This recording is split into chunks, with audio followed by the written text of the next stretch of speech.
এই গল্পটি শুনলে আপনি কেঁদে ফেলবেন। প্লিজ একবার শুনুন।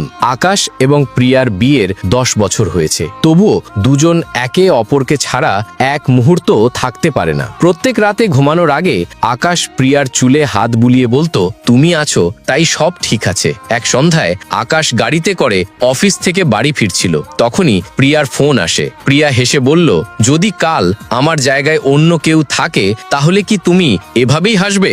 আকাশও হেসে বলল, পাগলি, তুমি না থাকলে এই হাসিটাও যে চলে যাবে। ঠিক ওই মুহূর্তে আকাশের গাড়িটা অ্যাক্সিডেন্ট করে। যখন তার জ্ঞান ফেরে তখন সে হাসপাতালের বিছানায়। জ্ঞান ফেরা মাত্রই সে প্রশ্ন করে, প্রিয়া কোথায়? কিন্তু কেউ কিছুই বলে না। দুদিন পর তাকে জানানো হয় প্রিয়া অ্যাক্সিডেন্টের খবর পেয়ে সেদিনই হার্ট অ্যাটাকে মারা গেছে।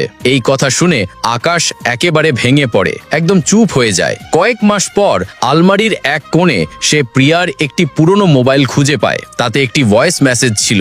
মেসেজটি হলো, যদি কখনো আমি না থাকি ভেঙে পড়ো না, কারণ তোমার হাসিতেই আমার আত্মা চিরদিন বেঁচে থাকবে। তুমি সব সময় হাসবে, কেমন? সেই রাতে আকাশ খুব কেঁদেছিল, কিন্তু পরের দিন সে প্রথমবার হাসলো।